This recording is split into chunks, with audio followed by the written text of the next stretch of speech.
Hello, beautiful internet family. My name is Dan Davis and I'm the creative director here at DansTube.TV. And today I'm very excited to showcase the latest gimbal from DJI, which is the DJI RS3 Mini.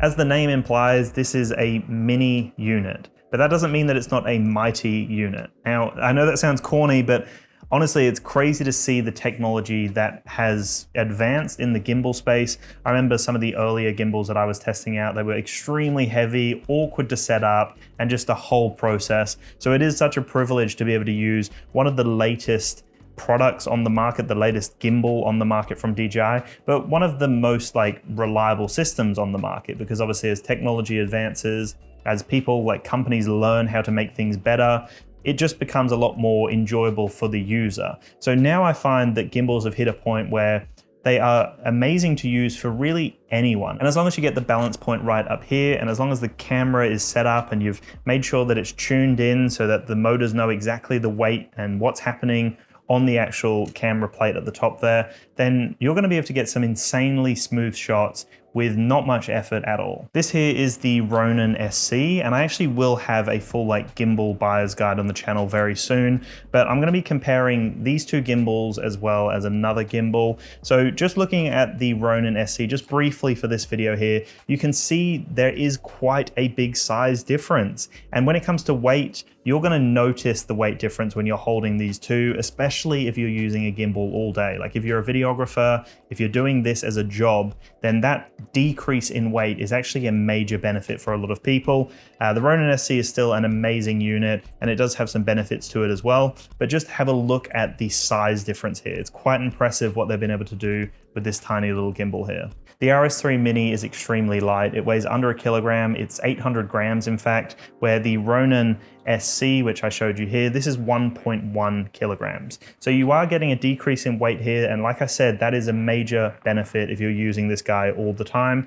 Another major benefit as well about having a gimbal that is more advanced. Like maybe you haven't owned a gimbal in a while, maybe you're just free shooting things with your camera, you're just out and about just recording, and maybe you're thinking, I do need a gimbal actually, or maybe you're going into a film job, or your job has asked you to do some more video work. You could benefit from getting yourself a gimbal, especially because it's going to allow you to have more stable content and more reliable, smooth footage, especially if you are running and gunning, as they call it, when you're walking around or even jogging, trying to film something. So this is amazing for that, but it's also great for those little delicate movements as well, where you're trying to pan across, where you're trying to tilt up. Something like this is really going to benefit you as opposed to just free shooting it and trying to get it smooth with your hands. Another really cool thing about the RS3 Mini is the fact that it's just so easy to unlock everything and just get it ready to set up. I do find that, like I said before, some of the previous units that I've tested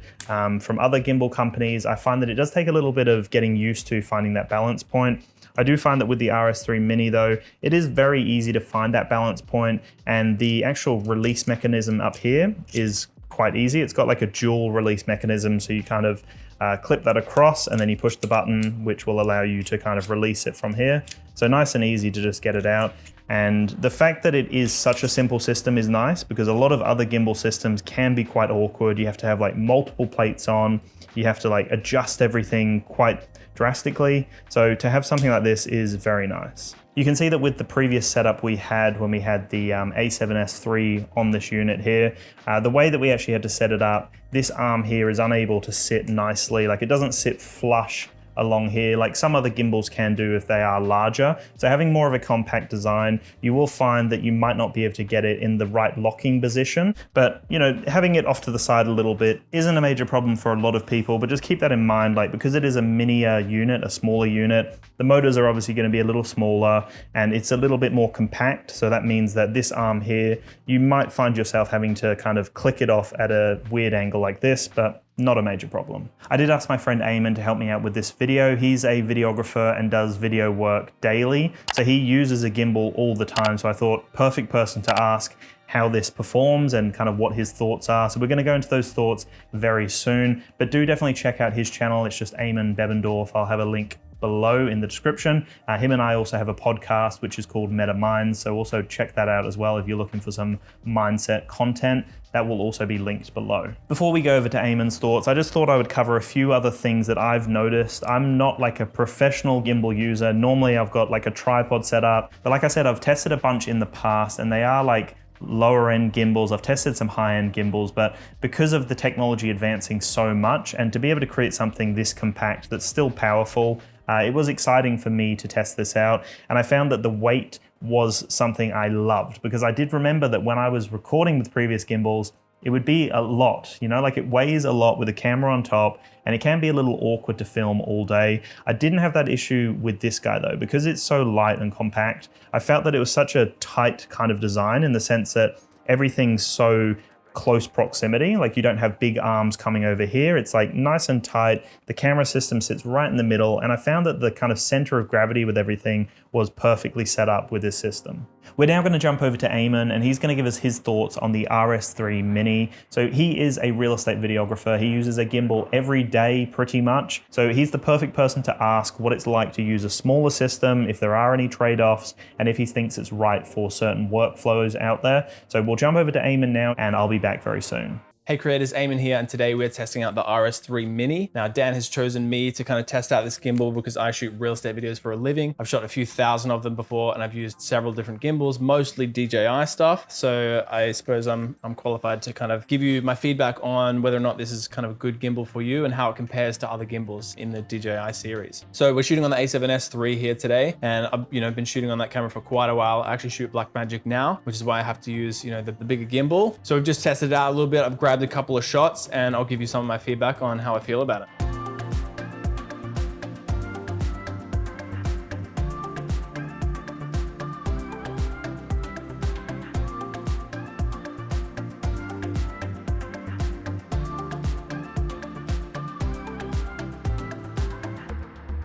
So some of the main advantages is obviously this guy's tiny. I've been using it for 20 minutes, half an hour now, and I still can't believe it. We put it on the ground and we're just like, oh my God, it's just so small. So that would be a main advantage, because comparing to my normal workflow, as I said, I'm on the Blackmagic and a larger gimbal. When I'm lugging that around to 7-8 shoots a day, and you're doing these guys all day long, it does get a little bit tiring, and we've just got like huge forearms from just working out on the gimbal all day long, but you just wouldn't get that with this. And that would be amazing if you're running around all day long. Obviously I haven't had a chance to test out the battery life on this guy, but generally if it's DJI, it's going to be pretty reliable. And worst case, you can charge it between shoots. And like more often than not, people aren't shooting all day long like me. So it's just not going to be an issue. Another advantage obviously to it being small is that, I'm going to do some traveling later this year, and I wanted to pick up a gimbal for my A7S III and have it tiny because I'm trying to pack light, doing some hikes and stuff. And that's going to be amazing for that, because I've got the Ronin SC for my lighter travels. And even that, like, well, it's light, it's not this light, So really looking forward to testing this guy out on some travels. So obviously this is the Ronin SC, and even a year ago or something, this was amazing because it was so tiny. But compared to this guy, it's really bulky. You can even see in the stand's like almost double the size. It's just absolutely crazy that this was almost revolutionary in terms of the payload it could have. But now here we are on the A7S III, and it's just handling it fine. I haven't really dialed in the settings perfectly, but I was able to pick it up and just run and gun and get some good smooth shots on it, especially when shooting in slow-mo, 50 frames. So yeah, I think it's essentially this gimbal, but smaller and better. So the other main advantage is that it links up via Bluetooth, and ideally as well, if you just leave the Bluetooth on, it's just going to link up automatically, because then there's less cords mucking around, which is obviously going to be easier to balance the gimbal, and it's just less setup. You can just jump in and get ready to go. So obviously the main disadvantage would be because it's so small and lightweight, if you're not an experienced gimbal user, it is going to be a little bit harder just to get that smooth shot. But even as you can see there, it's like you've got your hands gripped well. If you're using a gimbal correctly, you've set it up and balanced it well, it should be pretty easy to get those shots, but just there might be 20% margin of error in comparison to a larger gimbal. But as I said, I was able to pick it up and just run and gun and get some good shots with it pretty quickly. So would I use this in a professional setting in comparison to my other gimbal? Absolutely. I don't see why not. For the majority of my real estate videos, I'm shooting on the Mini 3 Pro drone, and that's a tiny thing. I think it all just depends on the image that you can get out of it. And if you can get a good smooth image out of it, absolutely nobody is going to question what gimbal you're using. And I'm all about that lightweight, good smoothness, it would be amazing for that. But yeah, I see no reason why you wouldn't use this in a professional setting. It's an amazing little gimbal. Cool, so we just tested out the Tamron 28-75, which is a little bit of a heavier lens than the Sony 24mm, which is what we had on before. Now, usually I'm using the 14mm, which is wider. Yeah, this is kind of the heaviest lens that I've got in my arsenal right now. And I was actually very surprised. It handled it very, very well. Obviously, again, it comes down to how you set up the gimbal, but yeah, it just handled it extremely well, and honestly better than I remember, my SC handling it back in the day. There was a little bit more fiddling around, like for example, on the larger gimbals, because it can handle a better payload, you can kind of usually just adjust these settings, which is very convenient because you don't have to change all of the actual axis of the gimbal. But on this, I did actually have to adjust this one a little bit. And just for my workflow, that's slightly inconvenient, but I don't know if that would deter me from actually getting the gimbal. Yeah, I mean, all in all, that's really surprising how it's obviously got quite a bit of front weight on it and it just handles it really smoothly. So creators, if you're interested in creative philosophy or some more real estate content, feel free to check out my channel. Dan will link it in the description. If you are interested in the RS3 Mini, I will have a link in the description below, so check that one out because this is a really good gimbal system and it could be perfect for you if you're in the need for some form of an upgrade, or maybe you're just about to get into a film job and you want something that's a bit more lightweight but still offers those pro offerings.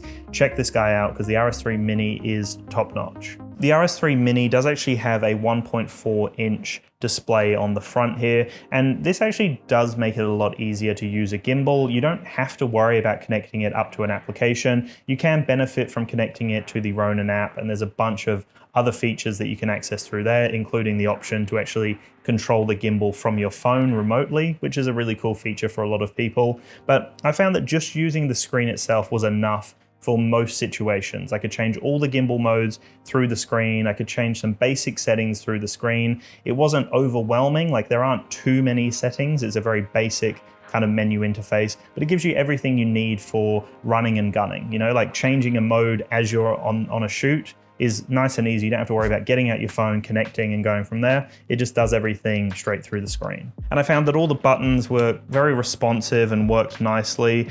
We did actually test this unit out on the A7S3. I've got the G9 and it doesn't actually work via the Bluetooth connection. So make sure you check the compatibility, make sure that your camera is compatible with this unit. But most of the latest cameras will work perfectly fine with this.